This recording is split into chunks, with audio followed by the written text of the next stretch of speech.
আসসালামু আলাইকুম ওয়া রাহমাতুল্লাহি ওয়া বারাকাতুহু। ইন্নাল হামদুলিল্লাহি ওয়াহদা ওয়াসসালাতু ওয়াসসালামু আলা রাসূলিল্লাহ ওয়া আলা আলিহি ওয়া সাহবিহি আজমাইন ওয়া মান তাবিআহুম বিইহসানিন ইলা ইয়াউমিদ্দিন। প্রশংসা আল্লাহ সুবহানাহু ওয়া তাআলার জন্য, যিনি আমাদেরকে এই আল আনকাবুত টিভির সাথে যুক্ত থাকার তৌফিক দান করেছেন। আলহামদুলিল্লাহ।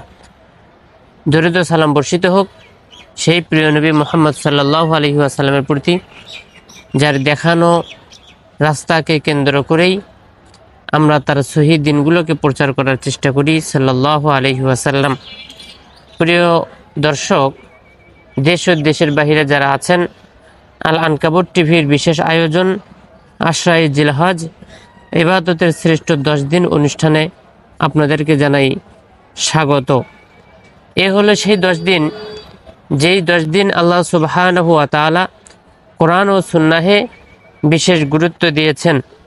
আজকের আলোচনার বিষয় তাকবীরে মুকাইয়াদ, তাকবীরে মুতলাক, সাধারণ তাকবীর এবং শর্তযুক্ত তাকবীর। আমি আছি মোহাম্মদ আল আমিন বিন আশরাফ।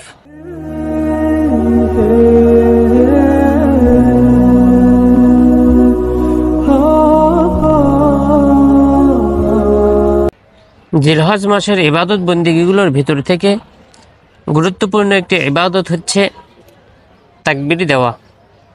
যেই তাকবীর দেওয়ার ব্যাপারে অত্যন্ত গুরুত্ব ইসলাম দিয়েছেন, যদিও সেই তাকবীরকে আমরা ভুলে যেতে ধরেছি। দেখেন, ভুলে যাওয়া সুন্নাতের ব্যাপারে রাসূলুল্লাহ সাল্লাল্লাহু আলাইহি ওয়াসাল্লাম বলছেন, মান আহিয়া সুন্নাতাম মিন সুন্নতি ফাআমিলা বিহান নাস, যে ব্যক্তি আমার সুন্নাতের কোনো একটা সুন্নাতকে জীবিত করে, এরপর মানুষ সেটার আমল করে, কান আলাহু মিসলু আজরি মান আমিলা বিহা, তাহলে তার সেই আমলের প্রতি যারা ইবাদত করবে, আমল করবে, অনুরূপভাবে সেই ব্যক্তিও নেকি পাবে।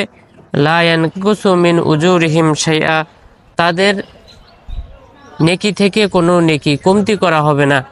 এটা হচ্ছে রাসূল সাল্লাল্লাহু আলাইহি ওয়াসাল্লাম করে গেছেন এমন আমলকে যারা আবার পুনরায় জীবিত করবে। অর্থাৎ এই তাকবীর দেওয়া, আপনি যদি মানুষের ভিতরে লক্ষ্য করে দেখেন, এই তাকবীর দেওয়ার প্রচলনটা কিন্তু এখন আর নাই। মানুষের মুখে যেমন মহিলারা চুপে চুপে তাকবীর দিবে আর পুরুষরা তাকবীর দিবে উচ্চ স্বরে, এই তাকবীরের কথা কিন্তু এখন আমাদের মুখে আর শোনা যায় না। আল্লাহ সুবহানাহু ওয়া তাআলা সূরা হাজ্জের 28 নম্বর আয়াতে বলছেন, ওয়ায়াযকুরুসমাল্লাহ, তারা আল্লাহর নামে জিকির করবে, ফি আইয়ামিম মা'লুমাত, নির্দিষ্ট দিনগুলোতে। এই মা'লুমাত এর ব্যাখ্যায় ইবনে আব্বাস রাদিয়াল্লাহু তাআলা আনহু তিনি বলেছেন, আল আইয়ামুল মা'লুমাত হচ্ছে আইয়ামুল আশর, জিলহজ মাসের 10 দিন। এই জিলহজ মাসের 10 দিন বেশি বেশি করে তাকবীর পাঠ করা, তাহলিল পাঠ করা, প্রশংসা করা, এটা একটা গুরুত্বপূর্ণ বিষয়। পুরুষরা উচ্চ স্বরে করবে এবং মহিলারা করবে চুপি সারে, যেমনটা রাসূলুল্লাহ সাল্লাল্লাহু আলাইহি ওয়াসাল্লাম মুসনাদের ভিতরে বলেছেন। ইবনে ওমর রাদিয়াল্লাহু তাআলা আনহুমা থেকে বর্ণিত হাদিসটি এমন, তিনি বলছেন যে আল্লাহ তাআলার কাছে এমন কোনো প্রিয় দিন নেই এই দিনগুলোর চাইতে। অর্থাৎ এই দিনগুলোতে আল্লাহ তাআলা আমল যত ভালোবাসেন, অন্য কোনো দিনে আল্লাহ তাআলা আমল এত বেশি ভালোবাসেন না। ফাকসিরু ফীহিন্না মিনাত তাহলিল ওয়াত তাকবীর ওয়াত তাহমিদ, সুতরাং তোমরা বেশি বেশি করে লা ইলাহা ইল্লাল্লাহ বলো, আল্লাহু আকবার বলো, আলহামদুলিল্লাহ বলো, এই সমস্ত তাকবীরের মাধ্যমে তোমরা বেশি বেশি করে তাকবীর দাও। দেখেন, ওমর ইবনুল খাত্তাব এবং তার ছেলে আব্দুল্লাহ রাদিয়াল্লাহু তাআলা আনহুমা ইউকাব্বিরান ফি আইয়ামি মিনা, মিনায় যে দিনগুলো থাকতে হয় তখন তারা সেখানে তাকবীর দিতেন। ফিল মসজিদি ও ফিল খয়মাতি, তাবুতে, মসজিদে, তারা দুইজনেই আওয়াজটাকে এত উঁচু করতেন, হাত্তা তারতাজ্জা মিনা তাকবীরান, তাদের তাকবীরের কারণে মিনা ঝনঝন করে বাজতো, আওয়াজে কেঁপে উঠত। কিন্তু আমাদের সময় এই আওয়াজ তো আসলে হচ্ছে না।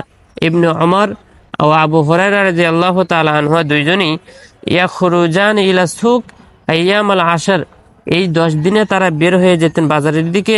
ফায়ুকাব্বিরানে, তারা দুইজন তাকবীর দিতেন। ওয়ায়ুকাব্বিরুন নাসু বিতাকবীরিমা, এরপরে তাদের তাকবীরের সাথে সাথে মানুষরাও তাকবীর দিত। তাদের এই তাকবীর দেওয়ার উদ্দেশ্য ছিল মানুষদেরকে জানিয়ে দেওয়া যে এই জায়গাতে তাকবীর পাঠ করতে হয়। এই তাকবীর পাঠ করা ইসলামের একটা সৌন্দর্য, ইসলামের একটা নিদর্শন। কিন্তু আমরা তাকবীর ভুলে গেছি। হাটে, মাঠে, ঘরে, বাড়িতে, বাজারে শুধু তাকবীর কেন, আমাদের মুখ থেকে ইসলামিক কোনো কথা আসবে, ইসলামের কোনো কথা আসবে, এটাই আমরা এখন বাতিল করে দিয়েছি।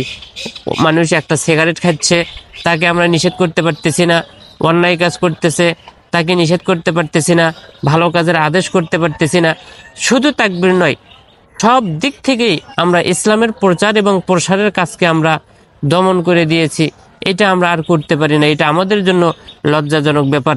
যেই কারণেই ইসলামের বিজয় কিন্তু আর হচ্ছে না, ইসলামের মতো মানুষ আর বেশি চলাচল করছে না। আমি যে আলোচনাটা করতেছিলাম সেটা হচ্ছে তাকবীরে মুতলাক। মুতলাক মানেই হচ্ছে সাধারণ, অর্থাৎ যে কোনো সময় আপনি তাকবীর পাঠ করবেন। যে কোনো সময় হাটে, বাজারে, মাঠে, দিনে, রাতে, যখন সুযোগ পাবেন তখনই আপনি তাকবীর পাঠ করবেন। এর না যে কোনো সময় আপনি তাকবীর পাঠ করবেন, এর নাম হচ্ছে তাকবীরে মুতলাক। কিন্তু মুকাইয়াদ হচ্ছে যেটা ফরজ সালাতের পরে আপনাকে পাঠ করতে হবে।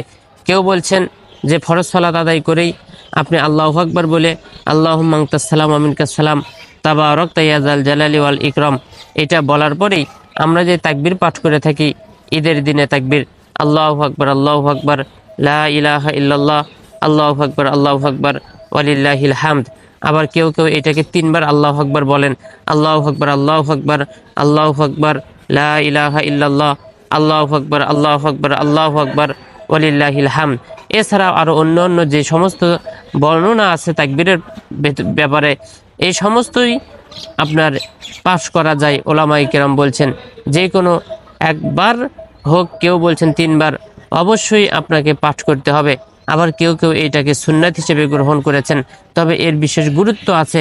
তাকবীরে মুকাইয়াদ, শর্তযুক্ত তাকবীর, এটা ওলামায়ে কেরামদের বিশেষ গবেষণায় উঠে আসে 5 দিন, অর্থাৎ আরাফার দিন ফজর থেকে শুরু করে জিলহজের যে ঈদ আছে ঈদের দিন, এরপর আইয়ামুত তাশরিকের 3 দিন আসরের সালাত পর্যন্ত আমাদেরকে পাঠ করতে হবে। আরাফার দিন ফজর থেকে শুরু করতে হবে এবং আইয়ামুত তাশরিকের শেষের একেবারেই আসরের সালাত পর্যন্ত আমাদেরকে এটা করতে হবে। এর নাম হচ্ছে তাকবীরে মুকাইয়াদ, অর্থাৎ শর্তযুক্ত। এটা ফরজ সালাতের পর। আর অন্য অন্য সময় যে এটা করবেন এটার নাম হচ্ছে তাকবীরে মুতলাক। সুতরাং দেখা যাচ্ছে জিলহজ মাসের শুরু থেকে 8 তারিখ পর্যন্ত যে তাকবীর, এই তাকবীরের ভিতরে কোনো মুকাইয়াদ নাই, এখানে আছে মুতলাক তাকবীর, যে কোনো সময় আপনি পাঠ করতে পারবেন। এরপরে 9 তারিখ, 10 তারিখ, 11, 12, 13 তারিখ, এই 5 দিনের ভিতরে মুতলাক তাকবীরও আছে, মুকাইয়াদ তাকবীরও আছে। সুতরাং আমরা এই তাকবীরগুলোকে আমাদের আয়ত্তে নিয়ে আসার চেষ্টা করি। এতে করে আমাদের মুসলমানদের সম্মান বৃদ্ধি হবে, ইসলামের সম্মান বৃদ্ধি হবে। মানুষরা যেন উচ্চস্বরে বলতে পারে। উচ্চস্বরে বললে আমার দেখা দেখি আরেকজন যেন সেখান থেকে উপদেশ গ্রহণ করতে পারে। যারা গাফেল আছে, গাফেলদের জন্য এটা ওয়াজ হবে, নসিহত হবে। আর যদি আমি এটা স্পষ্ট করে জোরে যদি বলতে না পারি, এটা আমার ইমানেরও দুর্বলতা এবং আমার এই তাকবীরের মাধ্যমে মানুষ কোনো উপকৃত হবে না। সুতরাং আল্লাহ সুবহানাহু ওয়া তাআলা আমাদেরকে এই তাকবীরগুলোর সাথে যুক্ত থাকার তৌফিক দান করুক। আল্লাহুম্মা আমিন। সম্মানিত মুসলিম দিনী ভাই, আশরায়ে জিলহজ এই সময়গুলোতে আমরা তওবা করি, ভালো ভালো ইবাদত বন্দেগী করি, আল্লাহর জিকিরের সাথে যুক্ত থাকি। আল্লাহ তাআলা এই আল আনকাবুত টিভির আয়োজনে আজকের এই বিশেষ আয়োজন আশরায়ে জিলহজ ইবাদতের শ্রেষ্ঠ 10 দিন অনুষ্ঠানে আমরা যারা এখানে যুক্ত আছি, আল্লাহ তাআলা আমাদের সকলকে কবুল করে নিক। দিন প্রচারের স্বার্থে আমরা বেশি বেশি করে আমাদের এই বাণীগুলোকে আমরা বিভিন্ন জায়গায় ছড়িয়ে দেই, আমরা বিভিন্ন জায়গায় থেকে ইসলামের কথা বলি। আল্লাহ তাআলা আমাদেরকে কবুল করুক। আল্লাহুম্মা আমিন। আসসালামু আলাইকুম ওয়া রাহমাতুল্লাহি ওয়া বারাকাতুহু।